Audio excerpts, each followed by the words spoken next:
E aí, pessoal, beleza? Bom, nessa semana nós iniciamos o estudo de indução eletromagnética. O objetivo desse conteúdo é vocês entenderem como funciona um gerador de energia elétrica, um gerador mecânico de energia elétrica. Por que existe uma turbina lá na usina hidrelétrica e como que a água em queda, a água se movimentando, vai gerar energia elétrica para a gente, tá? Então, o que a gente vai estar começando a aprender agora é o princípio de funcionamento de geradores elétricos mecânicos, tá bom?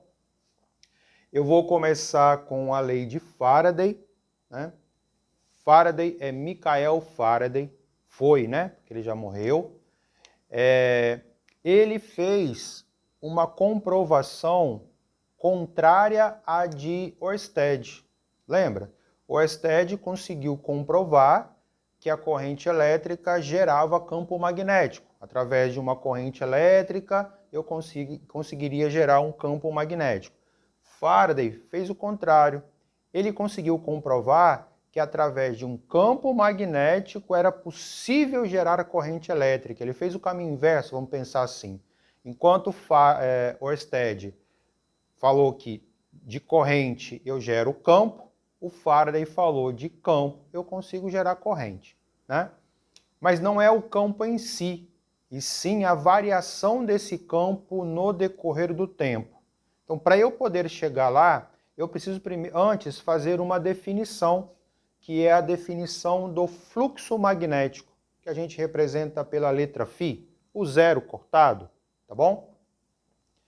A definição de fluxo, a palavra fluxo, nós já vimos, né? Quando estudamos lá o fluxo de calor, lembra? O que a palavra fluxo se refere?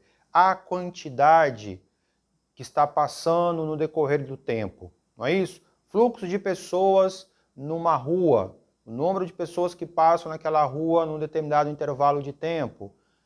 Fluxo de calor, quantidade de calor que passa por uma seção reta transversal de um condutor por um certo intervalo de tempo. Então, fluxo tem a ver com quantidade, né, que está passando, que está circulando. Se eu falo fluxo magnético, eu estou falando da quantidade de campo magnético que vai estar passando por uma seção reta transversal, por uma área, tá?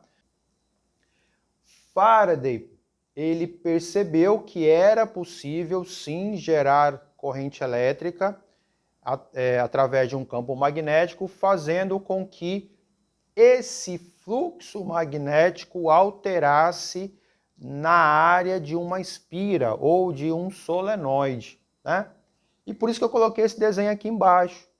Imagina aqui, olha, eu tenho aqui 4 linhas de campo e eu coloquei aqui 3 espiras. Isso aqui é uma espira circular também e também. E por que eu coloquei 3? E por que eu coloquei elas em posições diferentes? Porque se fluxo tem a ver com quantidade, né? Tem a ver com quantidade de elementos que estão passando por uma certa região, observe que nesse caso aqui, dependendo da forma com que eu coloco a espira, a quantidade de linha que passa através dela está diferente. Olha aqui. Quando eu coloco a espira exatamente perpendicular à linha de campo, olha só, as 4 linhas de campo estão passando através dela. Mas se eu pego essa espira e dou uma pequena inclinada nela, tá? E elas estão do mesmo tamanho, tá, gente? Ó, tem aqui um pouco mais de 1 palmo de diâmetro, tá vendo? Ó? A mesma coisa vai acontecer aqui, ó. Aqui também, um pouco mais. Então, assim, tomei o cuidado de fazer 3 espiras com o mesmo diâmetro, tá bom? Exatamente para mostrar que, tá vendo? Quando ela está perpendicular às linhas de campo, estão passando 4 linhas de campo através dela. Mas na hora que eu inclino, o que aconteceu? Somente 3 linhas de campo. Quando eu coloco a espira paralela às linhas de campo, observe que não passa nenhuma linha através da espira. Passa por cima e passa por baixo. Mas por dentro da espira não passa nenhuma. Então observe que quando eu vou tratar de fluxo magnético, eu tenho que me atentar à inclinação que a espira vai estar em relação às linhas de campo. E o que é essa linha pontilhada aqui? Isso aqui é a reta normal. Nós já vimos isso lá no primeiro ano, quando eu expliquei para você a força normal. Lembra? Por que é essa força? Por que quando eu coloco um corpo sobre uma superfície, eu falo assim, existe o peso, existe a normal. Por que essa força é chamada de normal? Porque ela forma um ângulo, é um vetor que forma com a superfície um ângulo de 90 graus, correto? Muito bem. Então aqui vai ser a mesma coisa. Nós vamos utilizar de uma reta imaginária, tá? Que nós vamos chamar de reta normal. Ela vai fazer a mesma coisa que aqui, ó. Ela vai fazer exatamente isso aqui. Ela vai ser perpendicular à área da espira, tá bom? Então, a reta normal, ela vai formar um ângulo de 90 graus com a seção reta transversal aqui da espira, da área da espira, né? Porque a gente vai usar ela como referência. Por que acontece?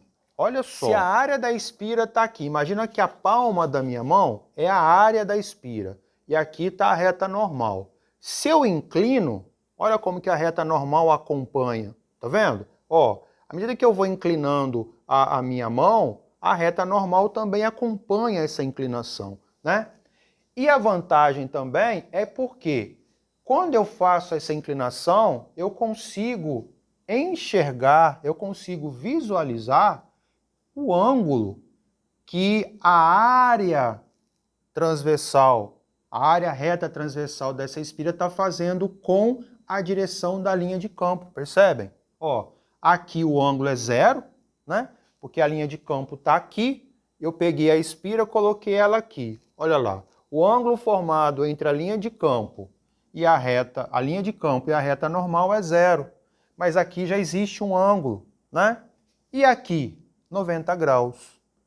Então observe que quando eu altero a inclinação, eu altero a linha de campo e essa inclinação ela tem que ser utilizada, na verdade, para que eu possa determinar o valor do fluxo magnético, porque ele mede. Se ele mede, eu preciso de dar um valor, preciso de um valor numérico, né? E aí foram verificar quais as variáveis que estariam determinando o valor desse fluxo magnético. Ora, vocês concordam comigo? Se eu pegar um campo muito fraco, o que é um campo muito fraco? Com poucas linhas de campo. Você imagina que eu pego um campo fraquinho que só tem 2 linhas de campo. Ora, só vai ter 2 linhas de campo passando ali, né? Agora, se eu pego um campo mais forte, ou seja, com mais linhas de campo, né? Porque as linhas de campo é que vai determinar a sua... Quanto mais forte for o campo magnético, mais linhas eu vou ter. Então, se eu pego lá um campo mais forte, eu vou ter mais linhas ainda. Então, observe que esse fluxo, se ele mede a quantidade de linhas de campo que está passando, quanto mais linhas de campo eu tiver, maior vai ser esse fluxo. Ou seja, né, o fluxo magnético, ele é diretamente proporcional à intensidade do campo magnético. Porque quanto mais intenso, mais linhas eu tenho. Então, maior é o fluxo, tá? Vocês concordam também comigo que eu peguei aqui uma espira cujo diâmetro tem 23 centímetros. E se eu pegar uma espira menor? Se eu pegar uma espira desse tamanho aqui? Ó, o campo magnético é o mesmo, mas pelo fato dessa espira aqui ser menor do que essa, a quantidade de linhas que vai estar passando por ali vai ser menor, concordam? Ou seja, esse fluxo magnético depende da área, e diretamente da área, né? Eu não sei se vocês se lembram, mas quando eu expliquei para vocês o fluxo de calor, eu até usei o exemplo da porta, né? Eu fui lá, abri a porta só um pouquinho e falei, gente, quantas pessoas conseguem passar aqui por vez? Uma pessoa só. Mas se eu abro a porta toda, né, por conta da área, conseguem passar 2 pessoas por vez. A mesma coisa vai acontecer aqui. Quanto maior for a área da minha espira, ora, mais espaço eu vou ter, mais campo magnético vai estar passando. Por isso que é diretamente proporcional, né? E agora vem a questão dessa inclinação. E quando se fala em inclinação, eu penso obrigatoriamente em relações trigonométricas. E eu tenho que pensar numa relação trigonométrica, gente, que é a seguinte. Para um ângulo de 0 graus, porque aqui tem 0 graus, ó. Para um ângulo de 0 graus, o fluxo magnético ele tem que ser máximo, né? Porque é o máximo que dá para acontecer. E quando o ângulo for, que ângulo que está formando aqui? Entre a reta normal e as linhas de campo? 90 graus. Então, eu tenho que pensar numa relação trigonométrica que, para que tenha um ângulo de 90 graus, o fluxo magnético seja mínimo. Nesse caso ali, ele tem que ser zero. Ele precisa ser zero, não tem nenhuma linha de campo passando ali. E aí você vai pensar aí, seno ou cosseno. Aí vamos lá. Quanto que vale o seno de zero? O seno de zero vale zero. Quanto que vale o cosseno de zero? Vale 1. Ou seja, valor máximo, né? Para o cosseno de 0 graus, o cosseno vale 1. Para seno de 0 graus, para o ângulo de 0 graus, desculpa, o seno vale 0. Então observe que o seno não dá, ó. Porque se eu pensar na relação trigonométrica, como o seno de 0 é 0, não tem como o fluxo magnético dar máximo. Eu tenho que pensar numa relação matemática que para o ângulo de 0 graus o fluxo magnético seja máximo. Para ele ser máximo, a relação trigonométrica tem que ser máxima, né? Então, nesse caso aqui, o cosseno dá direitinho, porque como o cosseno de 0 graus vale 1 e ele é o valor máximo, então eu posso pensar que o fluxo magnético, eu posso afirmar que o fluxo magnético é diretamente proporcional ao cosseno do ângulo formado entre a reta normal e as linhas de campo. Juntando isso aqui, o fluxo magnético vai ser campo vezes área vezes cosseno de θ. Eu já vou me adiantando. Na maioria das vezes, 90% ou até mais, se utiliza dessa forma aqui, formando o ângulo de 90 graus. Ou seja, na maioria das vezes, nós vamos utilizar a equação fluxo é igual a BA. Porque quando for 90 graus, o cosseno vai dar 1, né? Esse cara aqui vai dar 1, ó. E a gente vai acabar caindo em fluxo é igual a BA, tá bom? Na maioria das vezes. Mas é bom ter as duas equações porque vai aparecer em alguns momentos aí uma espira inclinada dessa forma aqui. E aí eu vou ter que utilizar a relação trigonométrica cosseno, tá? Então assim, aí voltando agora, Faraday verificou que sim, é possível, através do campo magnético, gerar corrente elétrica. Mas para que eu tenha corrente elétrica, primeiro eu preciso ter o quê? Eu preciso ter uma diferença de potencial. Por quê? Porque corrente elétrica é movimento ordenado de elétrons devido à diferença de potencial. Então, nesse primeiro momento, nós vamos pensar em força eletromotriz induzida. Por que isso, Emerson? Lembra que eu falei que o objetivo aqui é que vocês tenham noção, tenham conhecimento de como que funciona um gerador elétrico mecânico. Gerador, qual é a grandeza que trata o gerador? Força eletromotriz. Então, nesse primeiro momento, nós vamos pensar na força eletromotriz induzida pela variação do fluxo magnético. E é exatamente essa definição que nós vamos ter aqui na lei de Faraday.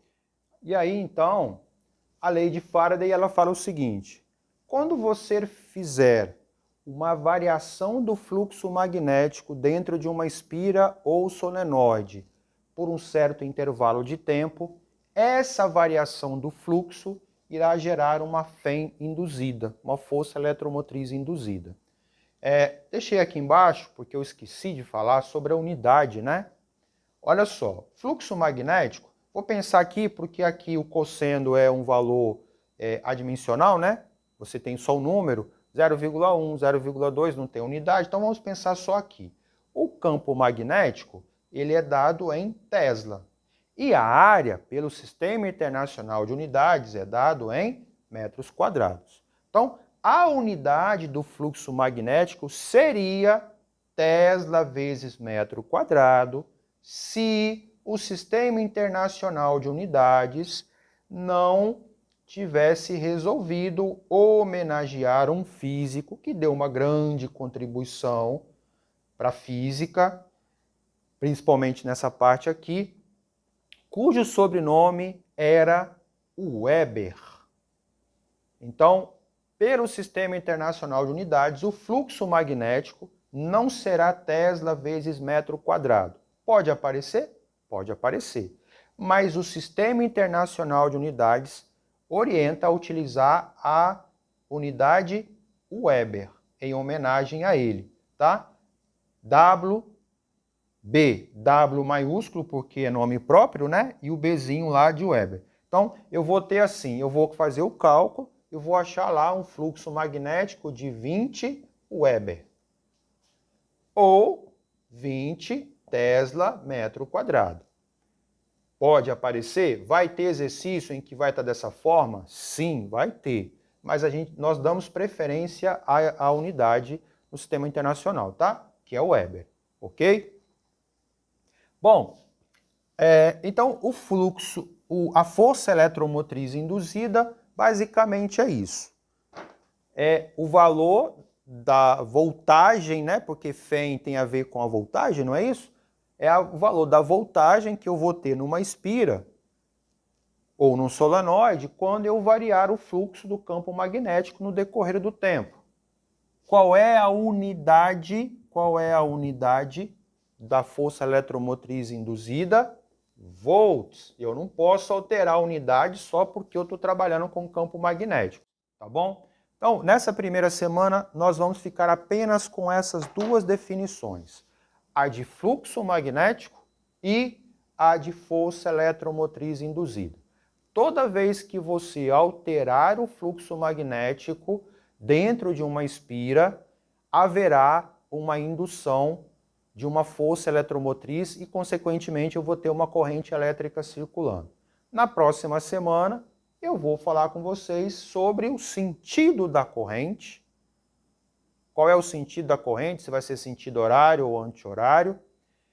E por que aparece essa corrente? Aí eu vou dar a explicação do porquê aparece. Por enquanto, só tenham fé de que realmente isso acontece, porque esse cara aqui conseguiu comprovar. Beleza?